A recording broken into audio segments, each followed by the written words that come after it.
এইটা হচ্ছে ডিম্বাশয়, দুই পাশে দুইটা ডিম্বাশয় থাকে, কিন্তু প্রত্যেকটা ডিম্বাশয়ের মধ্যে আবার ছোট ছোট, ওই যে দেখো একটু একটু ভাগ করা আছে, এরকমের 8টা ভাগ করা আছে, খুব ছোট্ট ছোট্ট। এই ছোট ভাগগুলোকে বলা হয় অনুডিম্বাশয়। অনুডিম্বাশয়, ডিম্বাশয়কে ইংরেজিতে বলা হয় ওভারি। এই যেমন এই টোটালটা হচ্ছে ডিম্বাশয় বা ওভারি, কিন্তু ডিম্বাশয়ের ভেতরে যে ছোট ছোট ভাগগুলো সেগুলোকে বলা হয় অনুডিম্বাশয় বা ওভারিওল। এক একটা ডিম্বাশয়ের ভেতরে 8টা করে অনুডিম্বাশয় আছে। প্রশ্ন নিব আমি, ওয়েট করো। তাহলে আমরা মিডিয়ান লিগামেন্টের কথা বুঝলাম, দুই পাশে দুইটা ডিম্বাশয় আছে সেটা বুঝলাম, প্রত্যেকটা ডিম্বাশয়ের ভিতরে 8টা করে ছোট পার্ট বা অনুডিম্বাশয় আছে সেটাও বুঝলাম, বর্ণনা দিব এগুলো। আর এই যে একটা লম্বা নালী, এই যে একটা লম্বা নালী, দুই ডিম্বাশয় থেকে যে দুইটা লম্বা নালী বের হয়ে আসে, এগুলোকে বলা হয় অভিডাক্ট বা ডিম্ব নালী।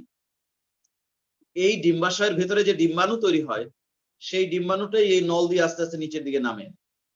এই ডিম্বাশয়ের ভেতরে যে ডিম্বাণু তৈরি হয় সেটাই এই নল দিয়ে নিচের দিকে নামে। তাহলে ডিম্বনালী হচ্ছে এটা।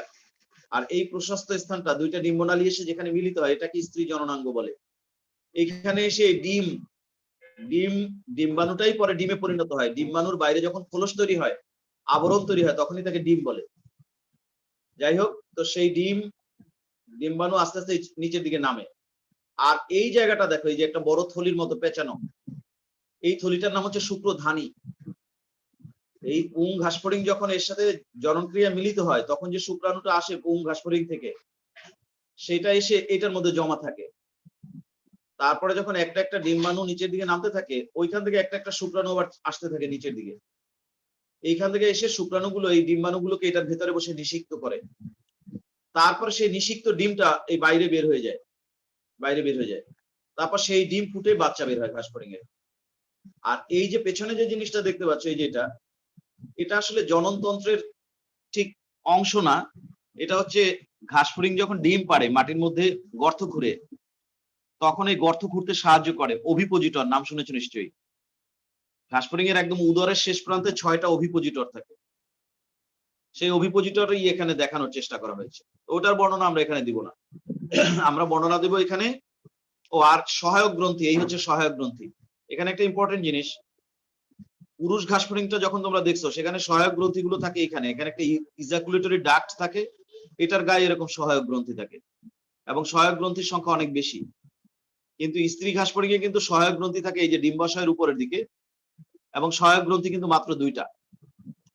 এইভাবে আমরা পুরুষ আর স্ত্রী ঘাসফড়িং এর জননতন্ত্রের মধ্যে পার্থক্যটা পরে আমরা পড়বো। আচ্ছা, কে যেন একটা কি কথা বলতে চেয়েছিল, এখন বলো, এখন বলো, কে যেন একটা কথা কি বলতে চেয়েছিল? স্যার বলতে চাইছিলাম স্যার, ক্লাস তো শুরু থেকে পাইনি, মানে অন্য ক্লাস থেকে আসছি স্যার, জন্য একটু শুরু থেকে বলতে বলছিলাম। ও না, এখনো কিছু, আমি তো সেটা জানি, আমি এখনো কিছুই ওরকম বলিই নাই, এখন পর্যন্ত কিছু লেখাই নাই। এই যে ছবিটা স্ত্রী জননতন্ত্রের, এটা আমরা যে সেদিন আঁকছিলাম না, এই স্ত্রী জননতন্ত্রের ছবিটা আমরা আর রেকর্ড রাখতেছি, আমি রেকর্ড দিব না। স্ত্রী জননতন্ত্রের এই অংশগুলো সম্পর্কে আমি একটা ধারণা দিচ্ছি। এখন পর্যন্ত কোনো নোট কিছু শুরু করি নাই, কোনো ভয়ের কারণ নাই। 2-1 মিনিট প্রথম দিক দিয়ে, 2-4 মিনিট তো অবশ্যই আগের পড়া বা একটা পড়া বোঝানোর জন্য কথা বলা হয়। আর কারণ আমি তো জানি যে সবাই একদম সাথে সাথেই জয়েন করতে পারে না। তো যেমন এই ছবিটা তো আঁকছিলাম আমরা সবাই, মনে আছে কিনা? যারা পরে আসছো তারাও একটু রেসপন্স করবে। হ্যাঁ, এটা শুক্রবারই আমরা আঁকছিলাম। শুক্রবারই আমরা পুং জননতন্ত্রের গঠন বর্ণনা শেষ করেছিলাম, স্ত্রী জননতন্ত্র এঁকে রাখছিলাম ছবি, সেই ছবিটারই আজকে বর্ণনা দিতে হবে। আচ্ছা, আর একটা জিনিস আছে ঘাসফড়িং এর জীবনচক্র, সেটা পড়লেই আজকে আলহামদুলিল্লাহ ঘাসফড়িং শেষ হয়ে যাবে। আচ্ছা, আজকে ঘাসফড়িং শেষ হয়ে যাবে। এইটা হচ্ছে মিডিয়ান লিগামেন্ট, একটা লম্বা মেমব্রেন। একটা ছবি এঁকে আমি বুঝাই দিছি এইমাত্র, যে একটা ঘাসফড়িং এর দেহ যদি এরকম হয়, এই যে এটা মনে করো একটা ঘাসফড়িং এর দেহ, এটা মাথা, এটা বক্ষ, এটা পেট বা উদর, এই উদরের মধ্যে ফাঁকা জায়গাটার নাম উদরীয় গহ্বর। তাহলে মনে করো এটা পুং জননতন্ত্র বা স্ত্রী জননতন্ত্র। তাহলে এই রকমের একটা লম্বা পর্দার মাধ্যমে এই উদরের যে গহ্বর, তার পিঠের দিকে মানে উপরের দিকে বা পৃষ্ঠদেশে দেখো এই জায়গায় লাগানো আছে, জোড়া লাগানো আছে, এটা পুং জননতন্ত্র বা স্ত্রী জননতন্ত্র বিবেচনা করো। তাহলে মিডিয়াল লিগামেন্ট হচ্ছে এমন একটা মেমব্রেন যেটা সরু, যেটা লম্বা, আর যেটা পুং বা স্ত্রী জননতন্ত্রকে উদরীয় গহ্বরের পিঠের দিকের সাথে, পৃষ্ঠদেশের সাথে আটকায় রাখে। এই কথা আমরা বলতে পারবো না? জি স্যার। মিডিয়ান লিগামেন্ট হচ্ছে একটা সরু আর লম্বা মেমব্রেন। মিডিয়ান লিগামেন্ট হচ্ছে একটা সরু আর লম্বা মেমব্রেন, যেটা পুং বা স্ত্রী জননতন্ত্র দুইটার ক্ষেত্রে আমরা পেয়েছি, এবং এর কাজ হচ্ছে ওই পুং বা স্ত্রী জননতন্ত্রটাকে উদরীয় গহ্বরের পৃষ্ঠদেশের সাথে এভাবে ঝুলায় আটকায় রাখা, সেটা আমরা বলবো। আর এই ছবির ব্যাখ্যায় যেটা বলছি, আর 1 মিনিটের মধ্যে আমি বলছি, তারপর আমি নোটে যাচ্ছি। আজকে ঘাসফড়িং শেষ করতেই হবে। সেটা হচ্ছে, এখানে আমরা যা যা জিনিস দেখতে পেলাম, মিডিয়ান লিগামেন্ট দেখতে পেয়েছি, এইমাত্র যেটার কথা বললাম। আর হচ্ছে এটা একটা ডিম্বাশয়, এটা একটা ডিম্বাশয়, দুই পাশে দুইটা ডিম্বাশয় থাকে, ওভারি। কিন্তু প্রত্যেকটা ডিম্বাশয়ের মধ্যে আবার ওই ছোট ছোট কতগুলো অংশ দেখতে পাচ্ছি, এরকম, এই এরকম, আবার এই এরকম। আমরা আঁকার সময় এরকম আঁকছিলাম, মনে আছে কিনা, এরকম, এটা এইভাবে আঁকবা। এই যে ডিম্বাশয়ের ভিতরে এই ছোট ছোট অংশগুলো থাকে, এই ছোট ছোট অংশগুলোকে বলা হয় অনুডিম্বাশয়, ওভারিওল। প্রত্যেকটা ডিম্বাশয়ের ভিতরে এরকমের 8টা অনুডিম্বাশয় আছে, যেমন এটা একটা, এটা একটা, এটা একটা, এটা একটা, এগুলোকে অনুডিম্বাশয় বলবো। ডিম্বাশয়ের ছোট অংশকে বলবো অনুডিম্বাশয়। ডিম্বাশয় ইংরেজি হচ্ছে ওভারি, আর অনুডিম্বাশয় ইংরেজি হচ্ছে ওভারিওল। তো সেই কথাটা আমাদের আসবে। এই ডিম্বাশয়ের ভেতরে থাকা অসংখ্য উর্বর কোষ, ফলিকল কোষ। আমরা পুংজননতন্ত্রের ক্ষেত্রেও উর্বর কোষ বা ফলিকল কোষ পেয়েছি। ফলিকল কোষের কাজই হচ্ছে মিওসিস প্রক্রিয়া বিভাজিত হয়ে ডিম্বাণু বা শুক্রাণু তৈরি করা। এই জন্য অনেক সময় ফলিকল কোষকে জনন মাতৃকোষ বলা হয়। শুক্রাণুর ওখানে শুক্রাণু মাতৃকোষ, ডিম্বাণুর এখানে ডিম্বাণু মাতৃকোষও বলা হয়। শুক্রাশয়ের ভেতরেও থাকে ফলিকল কোষ, ডিম্বাশয়ের ভেতরেও থাকে ফলিকল কোষ। তবে শুক্রাশয়ের ফলিকল কোষগুলো বাইরে থেকেই দেখা গিয়েছিল। এই যে শুক্রাশয়ের ছবিটা যদি অনেকেই ভুলে যাও, তাহলে সেটা তো আবার দুঃখজনক হবে। গতকালকে পুংজননতন্ত্র যে পড়লাম আমরা, মানে শুক্রবার, এই ছবিটার তো বর্ণনা দিয়েছি। এটার সাথে কিন্তু ডিফারেন্স আছে অনেক। এখানেও ডিম্বাশয়ের মতো এখানেও শুক্রাশয় দুইটা, কিন্তু শুক্রাশয় দুইটা একেবারে একটার সাথে একটা এমন ভাবে লেগে থাকে যে বোঝাই যায় না যে দুইটা শুক্রাশয়। কিন্তু ডিম্বাশয় দুইটা কিন্তু আলাদা বোঝা যায়, তাই না? আর শুক্রাশয়ের ভেতরে ওরকমের কোনো অনুশুক্রাশয়ের বিষয় নাই, এগুলো সব ফলিকল কোষ। কিন্তু ডিম্বাশয়ের ভেতরে আমি এইমাত্র দেখলাম অনুডিম্বাশয় আছে। ডিম্বনালী দুইটা, শুক্রনালীও দুইটা, সেটা ঠিক আছে। কিন্তু এইখানে যে আবার একটা নল আছে যেটার নাম ইজাকুলেটরি ডাক্ট, ক্ষেপণনালী, সেই রকমের কোনো বিষয় স্ত্রী জননতন্ত্রের মধ্যে নাই। আর এই যে কতগুলো সহায়ক গ্রন্থি দেখতে পাচ্ছ, অনেকগুলো, কিন্তু স্ত্রী জননতন্ত্রে আমরা দেখছি সহায়ক গ্রন্থি মাত্র দুইটা। সেটা একটা থাকে এই ডিম্বাশয়ের উপরে, আর একটা থাকে এই ডিম্বাশয়ের উপরে। দুই ডিম্বাশয়ের উপরে দুইটা ওই যে সহায়ক গ্রন্থি। তো যাই হোক, পুং জননতন্ত্রের সাথে স্ত্রী জননতন্ত্রের একটা ডিফারেন্সিয়েট আমরা করব, সেটা পরে। কিন্তু আগে আমরা স্ত্রী জননতন্ত্রের গঠনটা লিখে নেই, বর্ণনা লিখে নেই।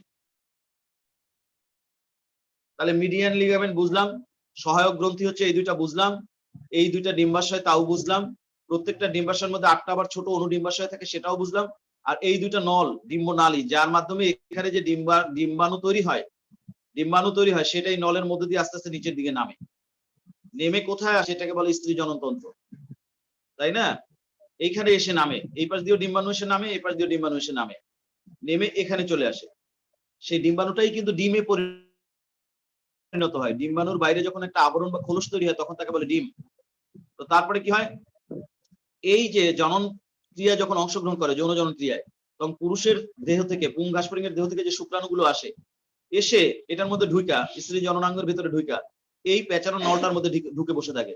এই পেঁচানো নলযুক্ত থলিটার নাম হচ্ছে শুক্রধানী বা স্পার্মাথিকা। শুক্রধানী বা স্পার্মাথিকা, এটার মধ্যে শুক্রাণু জমা থাকে। তারপর কি হয়, এদিক দিয়ে যখন ডিম্বাণু একটা একটা নামতে থাকে, তখন এইখান থেকে শুক্রাণু আবার একটা একটা নামতে থাকে। এটা মনে রাখবা, শুক্রাণু আর ডিম্বাণু কিন্তু যখন যৌন জনন ক্রিয়া করে, তখন কিন্তু ঘাসফড়িং এর, স্ত্রী ঘাসফড়িং এর যে ডিম্বাণু নিচের দিকে নামে তা কিন্তু না। ডিম্বাণু ওই সময় নামে না, ডিম্বাণু নামে পড়ে। যৌন জনন ক্রিয়া অংশগ্রহণ করলো, শুক্রাণু বের হয়ে এটার মধ্যে ঢুকলো, এখানে এসে জমা থাকবে। তারপর যখন ডিম্বাণু নামবে, একটা একটা শুক্রাণু এখান থেকে আস্তে আস্তে নামবে, সেটা পরে। যখন ডিম্বাণু আর শুক্রাণু মিলিত হবে, নিষিক্ত হবে, তখন কিন্তু যৌন জনন ক্রিয়া চলমান থাকবে না। বুঝাইতে পারছি কিনা? তারপরে ওই নিষিক্ত ডিম্বাণু বা ডিমটা বাইরে বের হয়ে আসবে, বাইরে বের হয়ে এসে ডিম ফুটে ঘাসফড়িং এর বাচ্চা বের হবে। তো সেটা পরে আমরা বলবো। এখন আমরা স্ত্রী জনতন্ত্র বর্ণনাটা লেখো, অনেক সময় চলে গেছে, 15 মিনিট ইজ গান। প্লিজ এবার লিখতে শুরু করি আমরা। লেখো, স্ত্রী জননতন্ত্র নিম্নলিখিত অংশগুলির সমন্বয়ে গঠিত। হাত চালায় লেখো, হ্যাঁ। স্ত্রী মাত্রই কিন্তু নোট শুরু করলাম, যারা পরে অ্যাটেন্ড করছো কোনো ভয়ের কারণ নাই, পুরোটাই রেকর্ড আছে, আমি রেকর্ড সবসময় দিয়ে দিব। আমি সবসময় সাধারণত চেষ্টা করি 8টার ব্যাচটা রেকর্ড করতে, কারণ এই সময় নেটটা ভালো থাকে, তো সেই জন্য। লেখো, স্ত্রী জননতন্ত্র নিম্নলিখিত অংশগুলির সমন্বয়ে গঠিত। শুরু করছো? স্ত্রী জননতন্ত্র নিম্নলিখিত অংশগুলির সমন্বয়ে গঠিত। নিচে লেখো রোমান 1,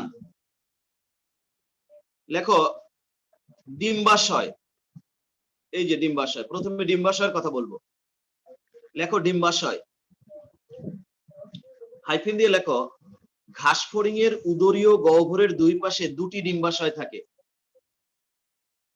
ঘাসফড়িং এর উদরীয় গহ্বরের দুই পাশে দুটি ডিম্বাশয় থাকে। লিখতে শুরু করছো?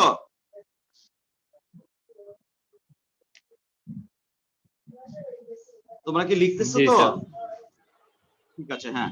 ঘাসফড়িং এর উদরীয় গহ্বরের দুই পাশে দুটি ডিম্বাশয় থাকে, দাঁড়ি। সাথে লেখো প্রতিটি ডিম্বাশয় আবার 8টি খণ্ডে বিভক্ত, যাদেরকে অনুডিম্বাশয় বলে। প্রতিটি ডিম্বাশয় আবার 8টি ছোট খণ্ডে বিভক্ত, যাদেরকে অনুডিম্বাশয় বলে। ঘাসফড়িং এর উদরীয় গহ্বরের দুই পাশে দুটি ডিম্বাশয় থাকে, দাঁড়ি। প্রতিটি ডিম্বাশয় আবার 8টি, এটা কিন্তু এমসিকিউ তে দিবে, 8টি, 8। প্রতিটি ডিম্বাশয় আবার 8টি ছোট খণ্ডে বিভক্ত, যাদেরকে অনুডিম্বাশয় বলে, দাঁড়ি। সাথে লেখো মিডিয়ান লিগামেন্ট এর মাধ্যমে, এবার এই মিডিয়ান লিগামেন্টের কথাটা বলছি।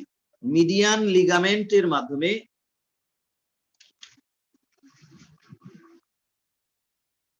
দুটি ডিম্বাশয় একসাথে উদরীয় গহ্বরের পৃষ্ঠদেশের সাথে লাগানো থাকে বা যুক্ত থাকে। মিডিয়ান লিগামেন্টের মাধ্যমে দুটি ডিম্বাশয় একসাথে, দেখো এই দুইটা মিডিয়ান লিগামেন্ট এখানে একসাথে যুক্ত হয়ে একটা মিডিয়ান লিগামেন্টের মতো অবস্থা তৈরি হয়েছে, এবং এই দুইটা ডিম্বাশয়কে একসাথে আটকায় রাখে পিঠের সাথে। দেখো মিডিয়ান লিগামেন্ট দুটি ডিম্বাশয়কে একসাথে উদরীয় গহ্বরের পৃষ্ঠদেশের সাথে যুক্ত রাখে। মিডিয়ান লিগামেন্ট দুটি ডিম্বাশয়কে একসাথে উদরীয় গহ্বরের পৃষ্ঠদেশের সাথে যুক্ত থাকে। লিখতে পারছো? মিডিয়ান লিগামেন্ট একসাথে দুটি ডিম্বাশয়কে উদরীয় গহ্বরের পৃষ্ঠদেশের সাথে যুক্ত রাখে। লিখতে পারছো এই কথাটা, না পারো নাই? জি স্যার। জি স্যার। স্যার আগে বলবেন। ঘাসফড়িং এর উদরীয় গহ্বরের দুই পাশে দুটি ডিম্বাশয় থাকে, দাঁড়ি। প্রতিটি ডিম্বাশয় আবার 8টি ক্ষুদ্র খণ্ডে বিভক্ত, যাদেরকে অনুডিম্বাশয় বলে, দাঁড়ি।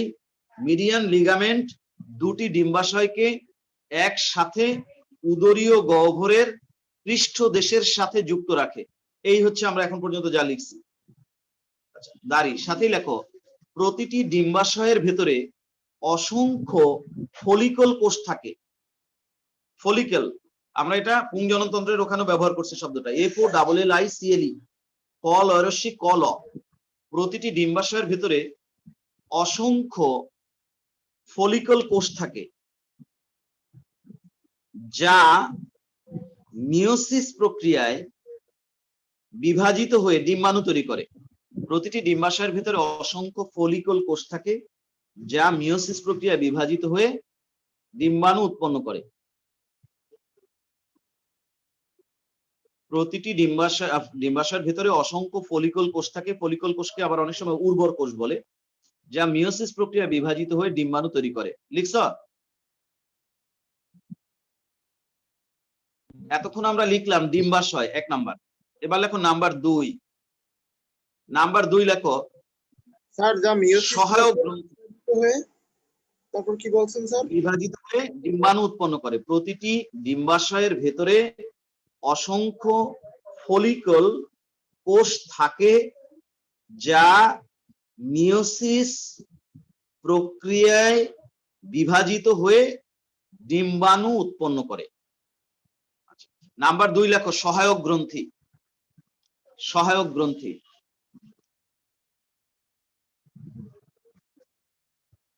সহায়ক গ্রন্থি ইংরেজিতে এটাকে বলা হয় কোলেটার গ্ল্যান্ড।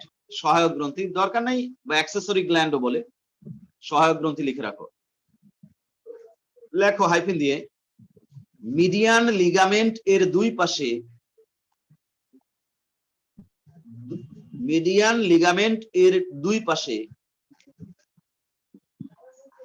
ডিম্বাশয় দুটির উপরিভাগে, মিডিয়ান লিগামেন্ট এর দুই পাশে ডিম্বাশয় দুটির উপরিভাগে দুটি পেঁচানো সহায়ক গ্রন্থি থাকে। দুটি পেঁচানো সহায়ক গ্রন্থি থাকে। একটু হাত চালায় লিখবা, তা নাহলে কিন্তু শেষ করতে পারবো না আমরা। মিডিয়ান লিগামেন্ট এর দুই পাশে ডিম্বাশয় দুটির উপরিভাগে দুটি পেঁচানো সহায়ক গ্রন্থি থাকে। দুটি পেঁচানো সহায়ক গ্রন্থি থাকে।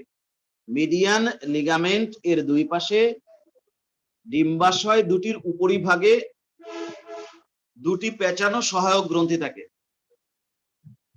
দাড়ি। এই গ্রন্থি থেকে এক প্রকার আঠালো তরল পদার্থ নির্গত হয়,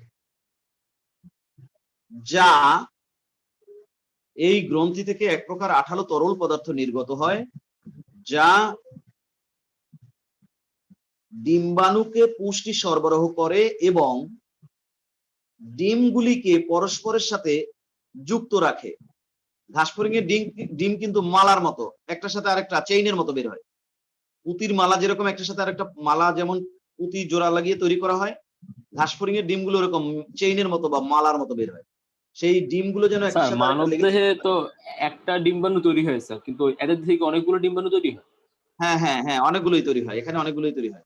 একসাথে আচ্ছা স্যার, যা 200টা ডিম্বাণু ডিম্বাণু তারপর তৈরি হয় একসাথে 200টা ডিম্বাণু তৈরি হয় এখানে। আচ্ছা, কি যেন বলছিলাম? এই গ্রন্থি থেকে এক প্রকার, হ্যাঁ কথা বলিও না, এই গ্রন্থি থেকে এক প্রকার আঠালো তরল পদার্থ নির্গত হয়, যা ডিম্বাণুকে পুষ্টি সরবরাহ করে এবং ডিমগুলিকে পরস্পরের সাথে যুক্ত রাখে। এই ঘাসফড়িং এর ডিম এরকম, ধরো একটা ডিম বের হবে এরকম, আবার আরেকটা ডিম এরকম, আরেকটা ডিম এরকম, আরেকটা ডিম এরকম বের হওয়ার পরে ডিমগুলো মালার মতো একটার সাথে আরেকটা এরকম লাগানো থাকবে। তাহলে এই ডিমগুলো যেন একটার সাথে আরেকটা লেগে থাকে, সেই জন্য একটা আঠালো পদার্থ লাগে, সেই পদার্থটা এই গ্রন্থি থেকে নির্গত হয়। তাহলে আমরা লিখছি, এই গ্রন্থি থেকে এক প্রকার আঠালো তরল পদার্থ নির্গত হয়, যা ডিম্বাণুকে পুষ্টি সরবরাহ করে এবং ডিমগুলিকে পরস্পরের সাথে যুক্ত রাখে। লিখছ? আচ্ছা, সহায়ক গ্রন্থি হয়ে গেল। এবার নাম্বার 3 লেখো, ডিম্বনালী।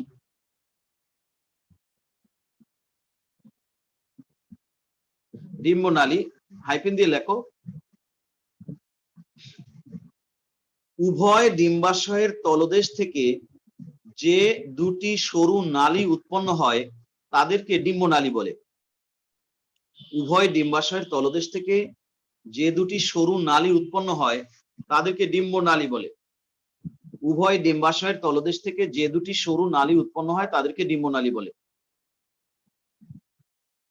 উভয় ডিম্বাশয়ের তলদেশ থেকে যে দুইটি সরু নালী উৎপন্ন হয় তাদেরকে ডিম্বনালী বলে। ডিম্বনালী ইংরেজি হচ্ছে অভিডাক্ট। দরকার নাই ইংরেজি না লিখলেও চলবে, ডিম্বনালী লিখে রাখো, হাইফেন দিয়ে লেখো, সরি দাঁড়ি তারপর লেখো। এই নালীর মাধ্যমে ডিম্বাণু স্ত্রী জননাঙ্গে গমন করে। এই নালীর মাধ্যমে ডিম্বাণু স্ত্রী জননাঙ্গে গমন করে। এই নালীর মাধ্যমে ডিম্বাণু স্ত্রী জননাঙ্গে গমন করে বা প্রবেশ করে। লিখছ? উভয় ডিম্বাশয়ের তলদেশ থেকে যে দুটি সরু নালী উৎপন্ন হয় তাকে ডিম্বনালী বলে। এই নালীর মাধ্যমে ডিম্বাণু স্ত্রী জননাঙ্গে গমন করে। লিখছ? এবার পরের নাম্বারটা দাও। হ্যাঁ, এবার ঠিক আছে, পরের নাম্বার দাও। লেখো স্ত্রী জননাঙ্গ। স্ত্রী জননাঙ্গ, ফিমেল রিপ্রোডাক্টিভ অর্গান। স্ত্রী জননাঙ্গ হাইফেন দিয়ে লেখো।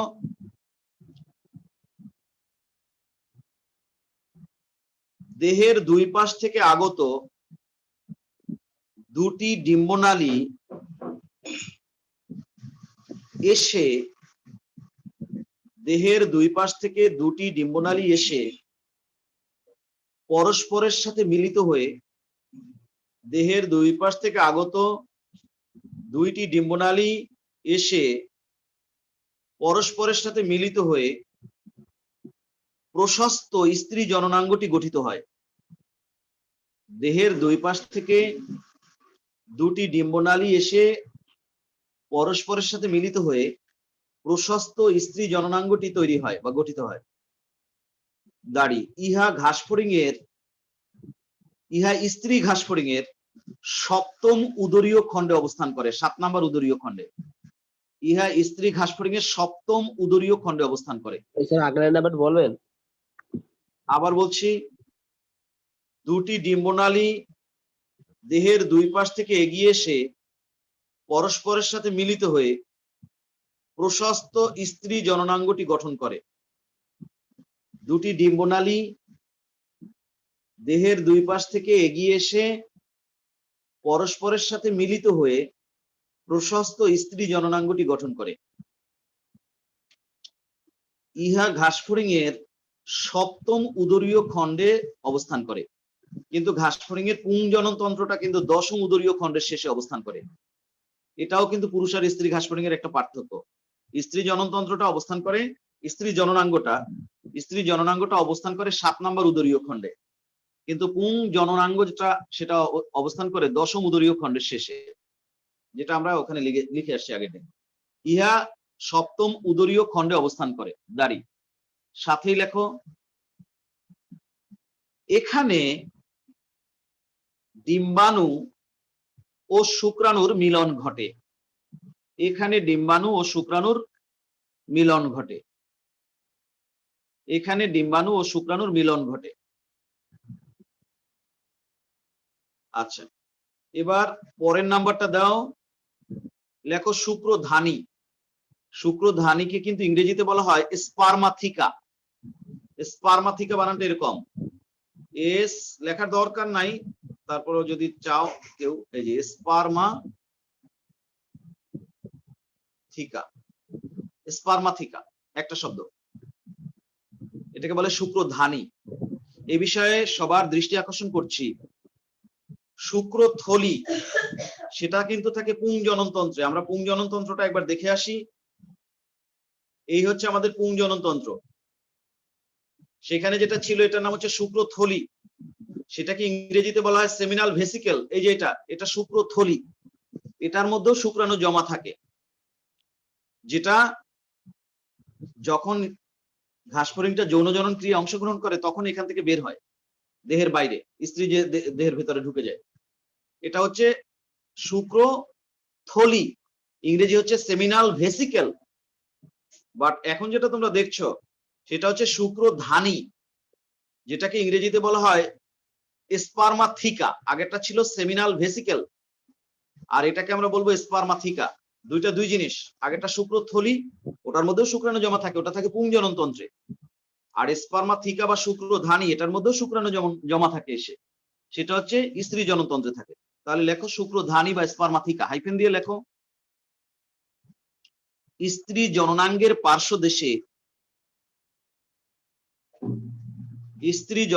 পার্শ্বদেশে পেঁচানো নালিকাযুক্ত একটি থলি থাকে। স্ত্রী জননাঙ্গের পার্শ্বদেশে পেঁচানো নালিকাযুক্ত একটি থলি থাকে, যাকে শুক্রধানী বা স্পার্মাথিকা বলে। স্ত্রী জননাঙ্গের পার্শ্বদেশে একটি পেঁচানো নালী যুক্ত থলি থাকে। স্ত্রী জননাঙ্গের পার্শ্বদেশে একটি পেঁচানো নালীযুক্ত থলি থাকে, যাকে শুক্রধানী বা স্পার্মাথিকা বলে। দাড়ি, সাথে লেখো, যৌন জননকালে পুং দেহ থেকে আগত শুক্রাণু এখানে সঞ্চিত থাকে। যৌন জননকালে পুং দেহ থেকে আগত শুক্রাণু এখানে জমা থাকে। যৌন জননকালে পুং দেহ থেকে আগত শুক্রাণু এখানে জমা থাকে। যৌন জননকালে পুং দেহ থেকে আগত শুক্রাণু এখানে জমা থাকে। পরে এখান থেকে একটা একটা করে শুক্রাণু নিচের দিকে বের হয়, অনেকগুলো লক্ষ লক্ষ শুক্রাণু আসে। পরে আস্তে আস্তে একটা একটা নিচের দিকে নামতে থাকে সাঁতার কেটে, আর ওই উপর দিক দিয়ে ডিম্বনালী দিয়েও ডিম্বাণু নামতে থাকে। পরে এইখানে বসে শুক্রাণু আর ডিম্বাণুর মিলন হয় স্ত্রী জননাঙ্গের ভেতরে বসে। তারপর সেই নিষিক্ত ডিম্বাণুটা ডিমে পরিণত হয়ে এখান থেকে বের হয়ে আসে। আচ্ছা, যৌন জননকালে পুং দেহ থেকে আগত শুক্রাণু এখানে সঞ্চিত থাকে। যৌন জননকালে পুং দেহ থেকে আগত শুক্রাণু এখানে সঞ্চিত থাকে। হয়ে গেল শুক্রধানী লেখা। ও আচ্ছা, আর তো মনে হয় কিছু বাকি নাই। স্ত্রী জননতন্ত্রের পার্ট গুলো তো সব লেখা হয়েছে। সহায়ক গ্রন্থি লিখছি, শুক্রধানী, হ্যাঁ সব হয়ে গেছে। স্ত্রী জননতন্ত্রের লেখা বর্ণনা শেষ। আচ্ছা, এইবার নিচে একটা স্টার চিহ্ন দাও। দিতে পারবা না স্টার চিহ্ন? জি স্যার পারবো। হ্যাঁ, স্টার চিহ্ন দাও। স্টার চিহ্ন দিয়ে লেখো, এই যে দেখো ছবিটা এখানে, এটা আছে পুং জননতন্ত্র, এটা স্ত্রী জননতন্ত্র, যে দুইটাই তোমরা পড়ে ফেললা। লেখো পুং জননতন্ত্র ও স্ত্রী জননতন্ত্রের মধ্যকার পার্থক্য সমূহ লেখো। পুং জননতন্ত্র ও স্ত্রী স্যার জননতন্ত্রের ওভিপোজিটর মধ্যকার, নিয়ে কিছু লেখা লাগবে না? ওভিপোজিটরটা আলাদা জিনিস, ওইটা আমরা এখানে লিখবো না। আমরা ওভিপোজিটর তো হচ্ছে এরকম, ওই ইয়ের মধ্যে আমরা লিখে আসছি, কি বলা যায়, উদর পেটের স্যার যে বলছেন। বর্ণনা দিয়েছি না সেখানে, হ্যাঁ ওইখানে ওইটাই। অর্থাৎ পুরুষ মাটি ঘাসফড়িং এর, হ্যাঁ, দশম উদরীয় খণ্ডের শেষ প্রান্তে কাইটিন দিয়ে তৈরি যে 6টি কাটার মতো গঠন থাকে তাকে ওভিপোজিটর বলে। এটা আমরা লিখে আসছি ঘাসফড়িং এর উদরের বর্ণনা যখন দিয়েছি তখন। স্যার জনির উদর, এটা ব্যাখ্যা আসলে দেওয়া যাবে না এখানে? ওইটাই স্ত্রী জননাঙ্গ, ওইটাই স্ত্রী জননাঙ্গ। আচ্ছা, এবার লেখো, স্টার চিহ্ন দিয়ে লেখো পুং জননতন্ত্র ও স্ত্রী জননতন্ত্রের মধ্যে পার্থক্য লেখো। পুং জননতন্ত্র ও স্ত্রী জননতন্ত্রের মধ্যকার পার্থক্য সমূহ লেখো। ব্র্যাকেটে লেখো HW। HW মানে হোমওয়ার্ক। এটা আমি যে এই পুং জননতন্ত্রের বর্ণনা দিয়েছি আর স্ত্রী জননতন্ত্রের বর্ণনা দিয়েছি, ছবি এঁকেছো তোমরাও, সেটার আলোকে তোমরা নিজেরা লিখবা। একটা টেবিল করবা, বাম পাশে লিখবা পুং জননতন্ত্র, ডান পাশে লিখবে স্ত্রী জননতন্ত্র। এখানে দেখো ছবি দুটো কম্পেয়ার করো। এখানে দেখো শুক্রাশয়ের ভেতরে এরকমের কোনো অনুশুক্রাশয়ের বিষয় নাই, কিন্তু ডিম্বাশয়ের ভেতরে অনুডিম্বাশয় আছে। এখানে দেখো সহায়ক গ্রন্থিটা থাকে ডিম্বাশয়ের উপরের দিকে, আর এখানে সহায়ক গ্রন্থিটা থাকে এই যে দেখো ক্ষেপণনালীর চারপাশে। সহায়ক গ্রন্থি এখানে সংখ্যা অনেক বেশি, আর স্ত্রী জনতন্ত্রের সহায়ক গ্রন্থি মাত্র 2টা। তারপরে এখানে ইজাকুলেটরি ডাক্ট বলতে একটা কিছু আছে, এখানে কিন্তু ইজাকুলেটরি ডাক্ট বলতে কিছু নাই। এর থাকে শুক্রনালী, এর থাকে ডিম্বনালী। এর উৎপাদন করে শুক্রাণু, এই উৎপাদন করে ডিম্বাণু। তারপরে হচ্ছে এখানে পুং জননতন্ত্রটা থাকে জননাঙ্গটাকে থাকে 10ম দেহখণ্ডের শেষে, এখানে থাকে 7ম উদরীয় খণ্ডে। এইভাবে আমরা পুং জননতন্ত্র আর স্ত্রী জননতন্ত্র, এর থাকে শুক্রথলি, এর থাকে শুক্রধানী। এইভাবে আমরা পার্থক্যগুলো লেখার চেষ্টা করব, যে কয়টা পারি, 4-5টা তো পারবোই। আচ্ছা, এটা হোমওয়ার্ক থাকবে। এখন স্টার চিহ্ন দিয়ে লেখো, এখন আমরা যে জিনিসটা পড়বো সেটা হচ্ছে ঘাসফড়িং এর জীবন চক্র। স্টার চিহ্ন দিয়ে লেখো ঘাসফড়িং এর জীবন চক্র, লাইফ সাইকেল। স্টার চিহ্ন দিয়ে লেখো ঘাসফড়িং এর জীবন চক্র। এরকমের একটা ছবি তোমরা দেখবা, তোমাদের বইয়েও আছে। এই যে দেখো ঘাসফড়িং কি করে শোনো। ঘাসফড়িং জীবনে, একটা ঘাসফড়িং 1.5-2 বছর বাঁচে। এই ঘাসফড়িং জীবনে 4-5 বার যৌন জনন ক্রিয়া অংশগ্রহণ করে। তারপরে যৌন জনন ক্রিয়ার অংশগ্রহণের শেষে, হ্যাঁ, পুরুষ ঘাসফড়িংটা মারা যায়। আর স্ত্রী ঘাসফড়িংটাও মারা যাওয়ার আগে একবার শুধুমাত্র ডিম পারে। একবারে সে 200টা ডিম পারে, এবং ডিমগুলো এরকম এক একটা গোছায় 20টা করে ডিম থাকে এরকম, হ্যাঁ 20টা করে ডিম থাকে। সেই ডিমগুলো সে মালার মতো পারে, এবং ডিম পাড়ার আগে সে কি করে, মাটির মধ্যে ওই ওভিপোজিটর দিয়ে একটা গর্ত করে সেই গর্তের মধ্যে পেটের দিকটা ঢুকায় দেয়। তারপর ওইখানে ভেতরে ডিম পেরে পেটটা বের করে ফেলে। তারপর আস্তে আস্তে ঘাসফড়িংটা একসময় মারা যায়, ওই ডিমগুলো ওখানে থেকে যায়। তারপর ডিম ফুটায় বাচ্চা বের হতে থাকে। বুঝতে পারছো? 200টা ডিম পারে, 10টা করে ডিম এক একটা, সরি 20টা করে ডিম এক একটা মালার মধ্যে থাকে। এরকম ডিমগুলো একটার সাথে এরকম জোড়া লাগানো থাকে। যখন ডিমগুলো এরকমের এক একটার সাথে এক একটা এরকম জোড়া লাগানো থাকে, 20টা করে ডিম, তখন এই মালাটাকে বলা হয় এগ পড। এগ পড, এই কথাগুলো আমি লিখে দিব, এগ পড বলে। তারপরে সেই ডিম প্রায় 20 থেকে 22 দিন, বুঝতে পারছো, ডিম ওই গর্তের মধ্যে থাকে। এই সময়ের মধ্যে প্রত্যেকটা ডিমের মধ্যে ঘাসফড়িং তৈরি হয়, ভ্রূণ তৈরি হয়, ভ্রূণ থেকে ছোট ঘাসফড়িং তৈরি হয়। তারপর ডিম ফোটায় সেই ঘাসফড়িংটা বাইরে বের হয়। 20 থেকে 22 দিন সময় লাগে। তারপর সেই ছোট ঘাসফড়িংটা যখন প্রথম জন্মগ্রহণ করে, ওটাকে বলা হয় নিম্ফ, NYMPH, নিম্ফ। এই নিম্ফটা হচ্ছে এরকম, এটা দেখতে একটু বাদামি বর্ণের, এটার মাথাটা একটু বড় থাকে, আর এটার কোনো ডানা থাকে না। সেই নিমটা আস্তে আস্তে কয়েকবার খোলস ত্যাগ করে, 4-5 বার জীবনে খোলস ত্যাগ করে। প্রত্যেকবার খোলস ত্যাগের সাথে সাথে সে একটুখানি বড় হয়। এই খোলস ত্যাগের মাধ্যমে আস্তে আস্তে যখন সে বড় হয়, এই প্রক্রিয়াটাকে বলা হয় রূপান্তর। এই রূপান্তরের মাধ্যমে সে আস্তে আস্তে ডানা অর্জন করে, রং সবুজ হয়, সাইজে বড় হয়, মাথাটা স্বাভাবিক হয়, এইভাবে একটা পূর্ণাঙ্গ ঘাস ফড়িং হয়। তারপর আবার ওই রকম যৌন জনন ক্রিয়া অংশগ্রহণ করে, আবার ডিম পাড়ে, আবার সেই ডিম ফুটে এরকম নিম বা বাচ্চা হয়। এইভাবে ঘাস ফড়িং এর জীবনটা চলতে থাকে। তবে মনে রাখবা, একটা ঘাস ফড়িং, স্ত্রী ঘাস ফড়িংটাও জীবনে একবার মাত্র ডিম পাড়ে, আর ডিম পাড়ার আগে 4-5 বার যৌন জনন ক্রিয়া অংশগ্রহণ করতে পারে, পুরুষটাও করে, তারপরে কিন্তু মারা যায়। এই আর কি ঘাস ফড়িং এর লাইফ। এটা আমরা একটু আলোচনা করব এবং লিখবো। বুঝতে পারছো কিনা? লিখতে গেলে অনেক কথাই আসবে, এখন লিখতে শুরু করো। ঘাস ফড়িং এর জীবন চক্র হাইফেন দিয়ে লেখো। কি বলো? স্যার ওই যে বললেন স্যার যে পুরুষ জনন ক্রিয়া করার পরই মারা যায়, কোনো কারণ আছে নাকি এমনি মারা যায়? না, এটাই ওই আল্লাহ তাআলা ওকে ওইরকমই বানাইছে। কেন মারা যায়? একটা কলা গাছে একবার কলা দেওয়ার পরে মারা যায়, ধান গাছে একবার ধান দেওয়ার পরে মারা যায়। কেন মারা যায়? এটা ওইভাবেই সফটওয়্যারটা সেট করে দিয়েছে আল্লাহ তাআলা। বুঝো নাই? ওর জি স্যার, বুঝতে পারছি। লাইফের সফটওয়্যারটাই এরকম। আচ্ছা, এবার লেখো ঘাস ফড়িং এর জনন চক্রকে কয়েকটি ধাপে বর্ণনা করা যায়। যেমন নাম্বার 1,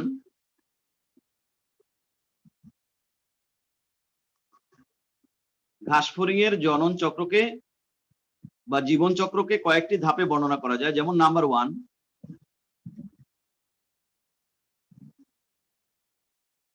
যৌন জনন ও ডিম পাড়া। এটা একটা পয়েন্ট লেখো, যৌন জনন ও ডিম পাড়া। ঘাস ফড়িং এর জীবন চক্রকে কয়েকটি ধাপে বর্ণনা করা যায়। যেমন নাম্বার 1 লেখো, যৌন জনন ও ডিম পাড়া। হোমওয়ার্ক যে দিয়েছি এটা যদি না করো তাহলে কিন্তু ভুল করবো, হোমওয়ার্ক কিন্তু করতেই হবে। যৌন জনন ও ডিম পাড়া। আচ্ছা, একটু কথা ফাঁকে বলে নেই, আজকে কয় তারিখ মাসের বলো তো? একটু আগে 29 জনকে দেখলাম ক্লাসে, মনে হয় 2 জনের লাইন কেটে গেছে। আজকে মাসের কয় তারিখ বলো? 19 তারিখ। 19 তারিখ।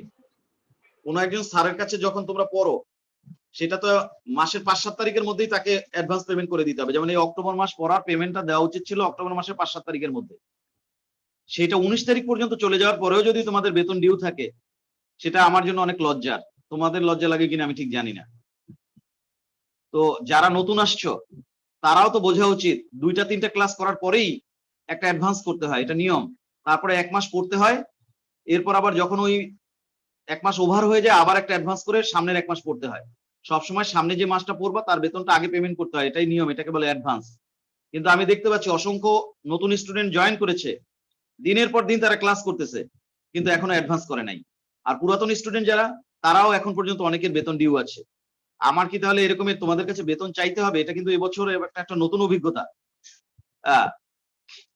মনে হয় ওই যে সামনাসামনি দেখা হয় না, এই জন্য লজ্জাবোধও কমে গেছে অনেকের। সরাসরি যখন পড়ানো হয় তখন দেখছি এরকম হয় না কখনো, 5-7 তারিখের মধ্যে সবাই বেতন দিয়ে দেয়। কিন্তু এখন এই অনলাইনে এই বেতন চলতে চলতে 18, 19 তারিখ, 20 তারিখ চলে যায়। এটা বড়ই লজ্জার।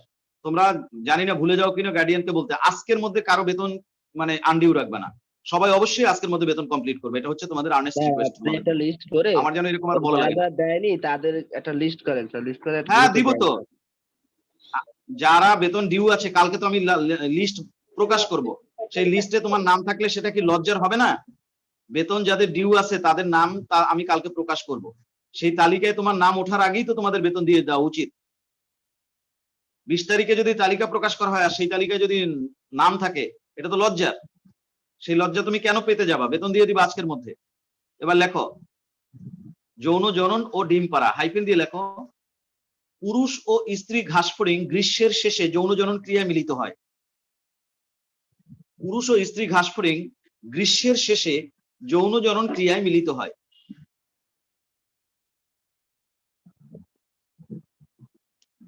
একটি ঘাস ফড়িং জীবনে 4-5 বার যৌন জনন ক্রিয়া সম্পন্ন করে, অংশগ্রহণ করে। একটি ঘাস ফড়িং, পুরুষ ও স্ত্রী ঘাস ফড়িং গ্রীষ্মের শেষের দিকে যৌন জনন ক্রিয়া অংশগ্রহণ করে বা লিপ্ত হয়। আর একটি ঘাস ফড়িং জীবনে 4 থেকে 5 বার যৌন জনন ক্রিয়া সম্পন্ন করে বা যৌন জনন ক্রিয়ায় অংশগ্রহণ করে। একটি ঘাস ফড়িং জীবনে 4 থেকে 5 বার যৌন জনন ক্রিয়ায় অংশগ্রহণ করে।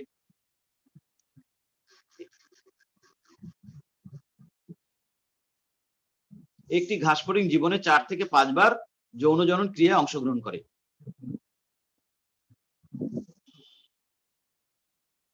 দাড়ি এরপর পুরুষ ঘাসফড়িংটি ধীরে ধীরে মারা যায় এবং স্ত্রী ঘাসফড়িং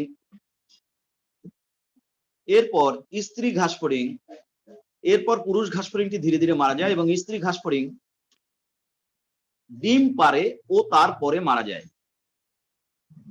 এরপর পুরুষ ঘাসফড়িংটি ধীরে ধীরে মারা যায় এবং স্ত্রী ঘাসফড়িংটি ডিম পারে ও তারপরে মারা যায়।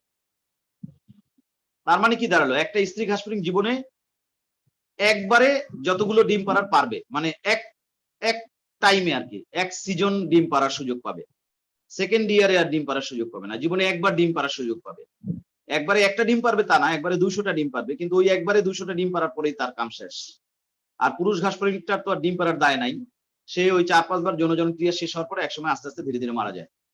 আচ্ছা, যাই হোক, যেটা লিখছি, একটি ঘাসফড়িং জীবনে 4 থেকে 5 বার যৌন ক্রিয়া অংশগ্রহণ করে। এরপর পুরুষ ঘাসফড়িংটি ধীরে ধীরে মারা যায় এবং স্ত্রী ঘাসফড়িংটি ডিম পারে। ডিম পাড়া শেষ হলে স্ত্রী ঘাসফড়িংটিও মারা যায়। আচ্ছা, দাঁড়ি, এবার সাথে লেখো, একটি স্ত্রী ঘাসফড়িং, হ্যাঁ স্যার, মানে এই যে স্ত্রী ঘাসফড়িং তারা কি স্যার যৌনজনন করলেই ডিম পারে, নাকি এমন হইতে পারে যে যৌনজনন করছে কিন্তু ডিম পারে না? না, যৌনজনন না করলে ডিম পারবে না। না, এমন হইতে পারে না যে স্যার যৌনজনন করছে কিন্তু ডিম পারে না, আমি সেটা বলছি। না, সেটা নিয়ে তোমার অত ডাক্তারি করা লাগবে না, এখন লেখো। স্যার তাহলে স্যার 4-5 বার যৌনজনন করে কিভাবে? তাহলে স্যার একবার ডিম পারলেই মারা যায়। ডিম পারে ঠিকই, ডিম পাড়ার সাথে যৌনজননের ওই রকমের তো নির্ভরশীলতা নাই।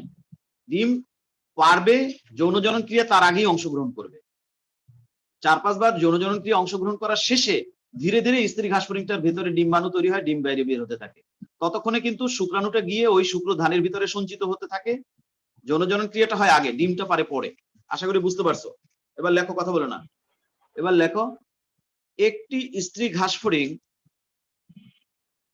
একসাথে প্রায় 200টি ডিম পারে।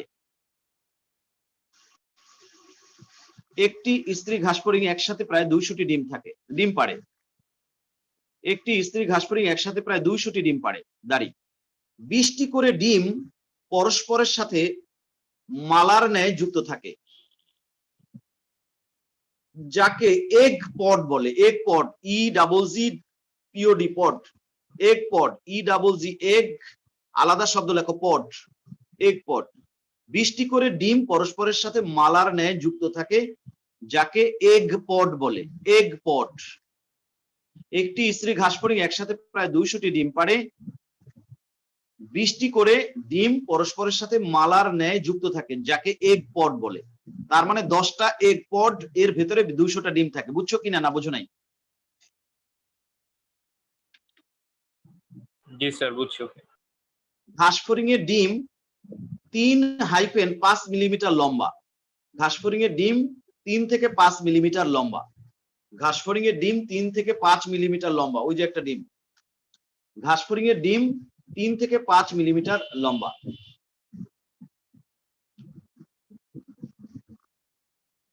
ডিমের বাইরে কাইটিন দিয়ে তৈরি একটি শক্ত খোলস থাকে, যাকে কোরিয়ন বলে। Korean, CHORION, Korean. ডিমের বাইরে কাইটিন দিয়ে তৈরি একটি শক্ত খোলস থাকে, যাকে কোরিয়ন বলে। হাত চালায় লেখো, শেষ করতে পারবো না কিন্তু, শেষ করতেই হবে আজকে ঘাসফড়িং। অনেক একটু আরো লেখা আছে কিন্তু বেশ খানিকটা। ডিমের বাইরে কোরিয়ন দিয়ে তৈরি একটি শক্ত খোলস থাকে, কাইটিন দিয়ে তৈরি একটি শক্ত খোলস থাকে, যাকে কোরিয়ন বলে। ডিমের বাইরে কাইটিন দিয়ে তৈরি একটি শক্ত খোলস থাকে, যাকে কোরিয়ন বলে। আমাদের পরিচিত ডিমেও তো একটা খোলস থাকে ক্যালসিয়াম কার্বনেট দিয়ে তৈরি, কিন্তু ঘাসফড়িং এর ডিমের খোলসটা হচ্ছে কাইটিন দিয়ে তৈরি। দেহের বাইরে যে কাইটিন আছে ওইটাই থাকে আবার ডিমেরও বাইরে। ডিমের বাইরে কাইটিন দিয়ে তৈরি একটি শক্ত খোলস থাকে, যাকে কোরিয়ন বলে। দাঁড়ি, সাথেই লেখো, এই খোলসের নিচে একটি নরম পর্দা থাকে। আমাদেরও তো ডিমের খোলসের নিচে একটা নরম মেমব্রেন থাকে, এইখানেও থাকে। এই খোলসের নিচে একটি নরম পর্দা থাকে, যাকে ভাইটেলিন পর্দা বলে। ভাইটেলিন, নিচে লিখে দিচ্ছি দেখো, VITELIN,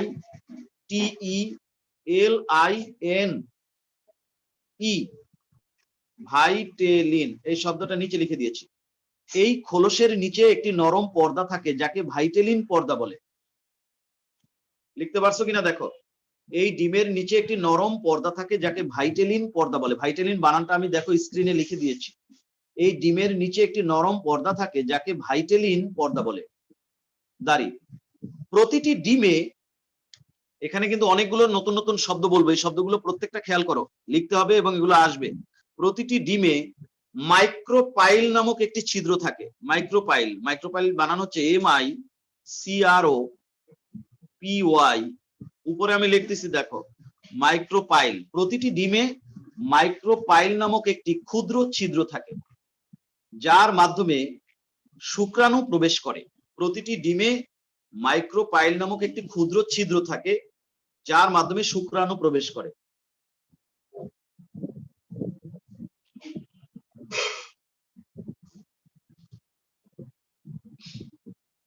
প্রতিটি ডিমে মাইক্রোপাইল নামক একটি ক্ষুদ্র ছিদ্র থাকে যার মাধ্যমে শুক্রাণু প্রবেশ করে।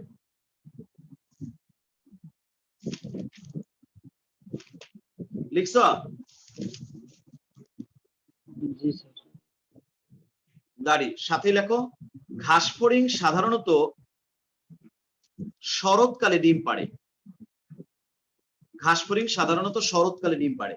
গ্রীষ্মের শেষে যৌনজনন করে আর ডিম পাড়ে শরৎকালে। মাঝখানে অনেকটা সময় চলে যায় না, গ্রীষ্মের পরে বর্ষা, তারপরে তো শরৎ। তার মানে যৌনজনন কাজগুলো সে করে গ্রীষ্মকালে বা বর্ষাকালে, আর ডিম পাড়ে কিন্তু শরৎকালে। ঘাসফড়িং সাধারণত শরৎকালে ডিম পাড়ে।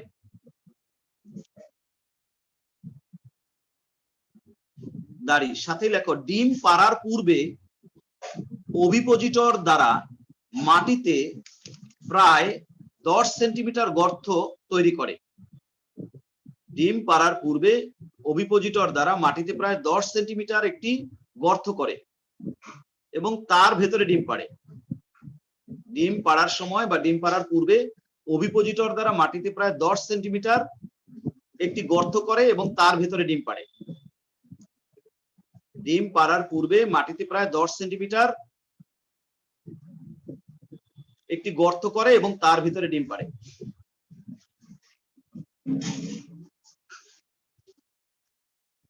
ডিম পাড়ার পরে মাটিতে প্রায় ডিম পাড়ার সময় বা ডিম পাড়ার পূর্বে মাটিতে ওভিপোজিটর দ্বারা প্রায় 10 সেন্টিমিটার একটি গর্ত করে এবং তার ভিতরে ডিম পাড়ে।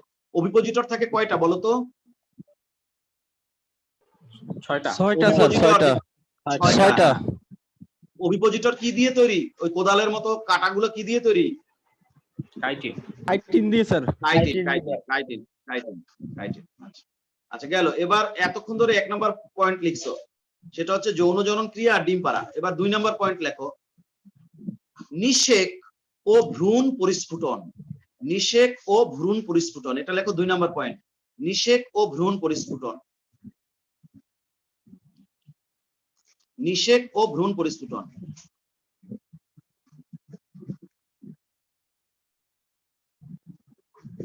ও আচ্ছা, আরেকটা কথা লেখা উচিত ছিল, থাক, হেডিং তো দিয়ে ফেলছে, এখন লিখতে গেলে কাটাকাটি করা লাগবে। আচ্ছা, একটা কথা, একটা লাইন ভুলে বাদ পড়ছে, সেটা না হয় এখানে লিখবো না, অসুবিধা নেই, এখানে লেখো। লেখো ঘাসফড়িং এর ডিমের কুসুম ঠিক কেন্দ্রে থাকে।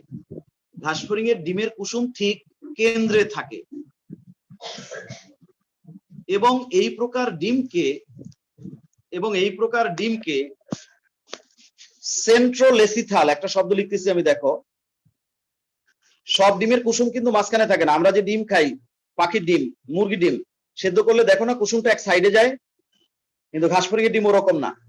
যে ডিমের কুসুম ঠিক মাঝখানে থাকে সেই ডিমকে বলা হয়, এই দেখো আমি লিখতেছি, সেন্ট্রোলেসিথাল। আরে কোথায় গেল? এবং এই প্রকার ডিমকে সেন্ট্রোলেসিথাল, CENTROLECI, নিচে লিখে দিচ্ছি বাকিটা, THAL, সেন্ট্রোলেসিথাল ডিম বলে। ঘাসফড়িং এর ডিমের কুসুম ঠিক কেন্দ্রে থাকে এবং এই প্রকার ডিমকে সেন্ট্রোলেসিথাল ডিম বলে। আর আমরা যেসব ডিম খাই যাদের কুসুম এক সাইডে থাকে ওদেরকে বলা হয় মাইক্রোলেসিথাল। মাইক্রোলেসিথাল। ঘাসফড়িং এর ডিমের কুসুম ঠিক মাঝখানে থাকে বা কেন্দ্রে থাকে এবং এই প্রকার ডিমকে সেন্ট্রোলেসিথাল ডিম বলে। লিখছ? জি স্যার। দাঁড়ি, সাথে লেখো প্রত্যেকটি ডিম একটি মাত্র শুক্রাণু দ্বারা নিষিক্ত হয়। প্রতিটি ডিম একটি মাত্র শুক্রাণু দ্বারা নিষিক্ত হয়। প্রতিটি ডিম একটি মাত্র শুক্রাণু দ্বারা নিষিক্ত হয়। তাড়াতাড়ি লেখো। প্রতিটি ডিম একটি মাত্র শুক্রাণু দ্বারা নিষিক্ত হয়। দাড়ি। নিষেকের পর জাইগোট থেকে ভ্রূণ তৈরি হয়। নিষেকের পর তোমরা জানো শুক্রাণু আর ডিম্বাণু নিষিক্ত হলে যে জিনিসটা তৈরি হয়, যে কোষটা তৈরি হয় তাকে বলা হয় জাইগোট। নিষেকের পর জাইগোট থেকে ভ্রূণ তৈরি হয়। নিষেকের পর জাইগোট থেকে ভ্রূণ তৈরি হয়। দাড়ি। পূর্ণাঙ্গ ভ্রূণ তৈরিতে 20 থেকে 22 দিন সময় লাগে। পূর্ণাঙ্গ ভ্রূণ তৈরিতে কোনো কোনো বইতে লিখছে 21 দিন, আবার একদম ফিক্সড 21 দিন না, 20 থেকে 22 দিন সময় লাগে। পূর্ণাঙ্গ ভ্রূণ তৈরিতে 22 দিন সময় লাগে। একবার একটু বলবেন? হ্যাঁ, ঘাসফড়িং এর ডিমের কুসুম ঠিক কেন্দ্রে থাকে। এই প্রকার ডিমকে সেন্ট্রোলেসিথাল ডিম বলে। প্রতিটি ডিম একটি মাত্র শুক্রাণু দ্বারা নিষিক্ত হয়। নিষেকের পর জাইগোট থেকে ভ্রূণ তৈরি হয়। পূর্ণাঙ্গ ভ্রূণ তৈরিতে 20 থেকে 22 দিন সময় লাগে। পূর্ণাঙ্গ ভ্রূণ তৈরিতে 20 থেকে 22 দিন সময় লাগে। তাড়াতাড়ি লেখো, শেষ করতে পারবো না তো, খাইছে তো। পূর্ণাঙ্গ ভ্রূণ তৈরিতে 20 থেকে 22 দিন সময় লাগে। লিখছ? জি স্যার। আচ্ছা, দাড়ি। এবার সাথে লেখো,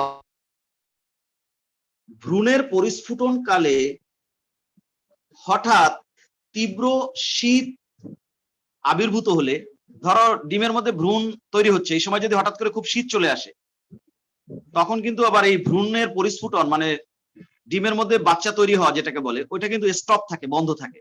তারপর আবার যখন শীত কেটে যায় তখন আবার ওই ডিমের মধ্যে বাচ্চা তৈরির বাকি কাজটা সম্পন্ন হয়। এটা আমি এখন বলতে যাচ্ছি। ভ্রূণের পরিস্ফুটন কালে হঠাৎ শীত আবির্ভূত হলে পরিস্ফুটন বন্ধ থাকে। ভ্রূণের পরিস্ফুটন কালে হঠাৎ শীত আবির্ভূত হলে পরিস্ফুটন বন্ধ থাকে, যাকে ডায়াপজ বলে। এই যে ভ্রূণের পরিস্ফুটনটা বন্ধ থাকবে, এটাকে বলে ডায়াপজ। শব্দটা দেখো, ডি আই, আমি ডায়াপজ কথাটা লিখে দিচ্ছি, দেখো, D I A P A, আরে D I A P A U S E, diapause. ভ্রূণের পরিস্ফুটনকালে হঠাৎ তীব্র শীত আবির্ভূত হলে পরিস্ফুটন বন্ধ থাকে, যাকে ডায়াপজ বলে।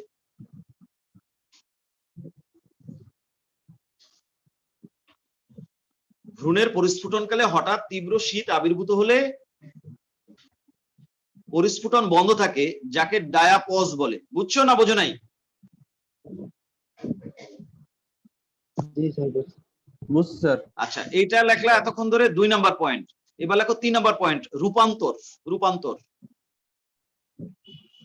3 নাম্বার পয়েন্ট। জীবনচক্র 3 ভাগে ভাগ করলাম। প্রথমে হচ্ছে যৌনজনন, ডিম পাড়া, 2 নাম্বার হচ্ছে নিষেক আর ভ্রূণের পরিস্ফুটন, তারপরে 3 নাম্বার লেখো রূপান্তর। রূপান্তরকে ইংরেজিতে বলে মেটামরফোসিস। মেটামরফোসিস, যাই হোক সেটা ইংরেজি না লিখলেও চলবে। লেখো রূপান্তর, হাইফেন দিয়ে লেখো।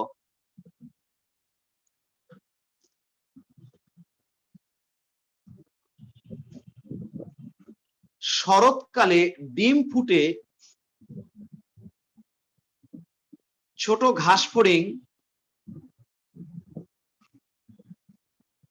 আত্মপ্রকাশ করে। শরৎকালে ডিম ফুটে ছোট ঘাসফড়িং বা শিশু ঘাসফড়িং আত্মপ্রকাশ করে, যাকে নিম্ফ বলে। Nymph, N Y M P H. এই দেখো লিখে দিয়েছি আমি। শরৎকালে ডিম ফুটে শিশু ঘাসফড়িং আত্মপ্রকাশ করে, যাকে নিম্ফ বলে।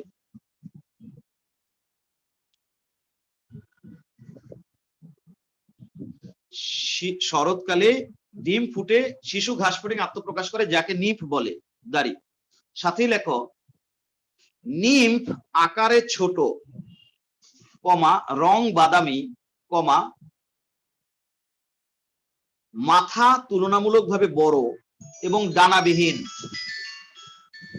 নিম্ফ আকারে ছোট, রং বাদামি,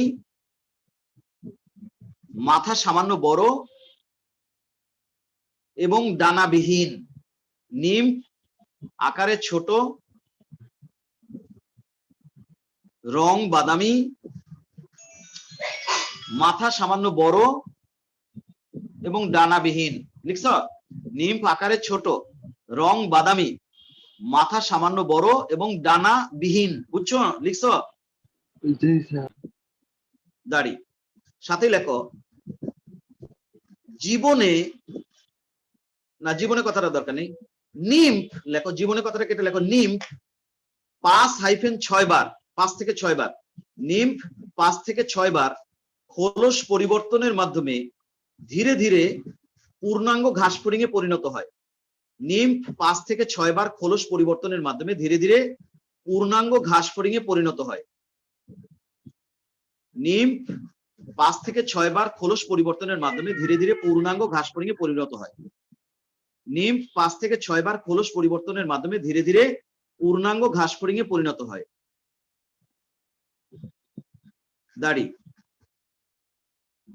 এই প্রক্রিয়ায় প্রায় 2 মাস সময় লাগে। এই প্রক্রিয়ায় প্রায় 2 মাস সময় লাগে। নিম্ফ 5 থেকে 6 বার খোলস পরিবর্তনের মাধ্যমে পূর্ণাঙ্গ ঘাসফড়িংয়ে পরিণত হয়। এই প্রক্রিয়ায় প্রায় 2 মাস সময় লাগে এবং এই প্রক্রিয়াকে রূপান্তর বলে, এবং এই প্রক্রিয়াকে রূপান্তর বলে। এই প্রক্রিয়ায় প্রায় 6 মাস সময় লাগে এবং এই প্রক্রিয়াকে রূপান্তর বলে। এই প্রক্রিয়ায় প্রায় 6 মাস সময় লাগে, সরি 2 মাস সময় লাগে এবং এই প্রক্রিয়াকে রূপান্তর বলে। 5 থেকে 6 বার খোলস চেঞ্জ করবে আর 2 মাস সময় লাগবে, তারপর আস্তে আস্তে একটা বড় ঘাসফড়িং হবে, পূর্ণাঙ্গ ঘাসফড়িং হবে। তখন ডানাও থাকবে, মাথাও ছোট হয়ে যাবে, আর কি হবে, রং সবুজ হয়ে যাবে, দেহটা বড় হয়ে যাবে। এই প্রক্রিয়াকে রূপান্তর বলে। লিখছ? জি স্যার। দাঁড়ি। সাথে লেখো ঘাসফড়িং এর রূপান্তর অসম্পূর্ণ ধরনের। অসম্পূর্ণ রূপান্তর, 2 ধরনের রূপান্তর আছে। একটা রূপান্তরকে বলা হয় সম্পূর্ণ রূপান্তর, মানে আলটিমেট চেঞ্জ। যেমন ধরো ব্যাঙের যে বাচ্চা, ব্যাঙাচি, সেটার সাথে কিন্তু বড় ব্যাঙের কোনো মিল নাই, তাই না? তারপর হচ্ছে তোমার মশার যে লার্ভা, ওদের কিন্তু ওটার সাথে কিন্তু বড়টার কিন্তু মিল নাই। এটাকে বলা হয় তখন ডিম ফুটে যেটা বের হয় ওটাকে বলে লার্ভা। সেই লার্ভাটা আস্তে আস্তে একটা পূর্ণাঙ্গ প্রাণীতে পরিণত হয়, আমূল চেঞ্জ হয়ে যায়। সেটা সম্পূর্ণ রূপান্তর। সেটা প্রজাপতির দেখা যায়, রেশম পোকার দেখা যায়, মশার দেখা যায়, ব্যাঙের দেখা যায়। কিন্তু ঘাসফড়িং এর তো তা না। ডিম ফুটে যেটা বের হয় সেটা তো দেখতে প্রায় বড়টার মতো, শুধু রং একটু আলাদা, সাইজ একটু ছোট, অথবা ডানা নাই, এই একটু অল্প চেঞ্জ হয়, এই জন্য এটাকে বলে অসম্পূর্ণ রূপান্তর। দেখো ঘাসফড়িং এর স্যার এই রূপান্তর সম্পূর্ণ অসম্পূর্ণ রূপান্তর আর ধরনের। প্রতীক রূপান্তর কি এক? না না, প্রতীপ রূপান্তর আবার অন্য জিনিস। প্রতীপ রূপান্তর হচ্ছে তোমার ওই ইয়ের ক্ষেত্রে দেখা যায়, ইউরোপোডাটা প্রাণীদের ক্ষেত্রে দেখা যায়। সেক্ষেত্রে প্রাণীটা যত বড় হতে থাকে তত সে আস্তে আস্তে সরল হতে থাকে, অনেক কিছু হারাতে থাকে। এখানে তো হারায় না, নতুন বুঝছি, জিনিস বিপরীত। অর্জন করে। ওটা হচ্ছে উল্টো রূপান্তর। হ্যাঁ প্লিজ, সময় কিন্তু কম, কথা বললে আর শেষ করতে পারবো না। আচ্ছা, আরো 2-4টা লাইন আছে, লেখো ঘাসফড়িং এর রূপান্তর অসম্পূর্ণ ধরনের। দাঁড়ি। সাথেই লেখো রূপান্তর কালে খোলস ত্যাগের পদ্ধতিকে ইগডাইসিস বা মোল্টিং বলে। রূপান্তর কালে খোলস ত্যাগের পদ্ধতিকে বা প্রক্রিয়াকে মোল্টিং বা ইগডাইসিস বলে। Moulting, MOULTING, moulting. এখনো সময় নাই লিখে দেওয়ার, আমি বলি শুনে লেখো, আর 2-3টা লাইন লিখো। রূপান্তর কালে খোলস ত্যাগের প্রক্রিয়াকে মোল্টিং, MOULTING, মোল্টিং বা ইগডাইসিস, ECDYSIS, ইগডাইসিস, ECDYSIS। অনেকের আবার 9টায় ক্লাস থাকে, যে কারণে 9টার পরে নিয়ে গেলে অসুবিধা হয়ে যাবে। লেখো রূপান্তর কালে খোলস ত্যাগের প্রক্রিয়াকে মোল্টিং বা ইগডাইসিস বলে। লিখছ? দাড়ি।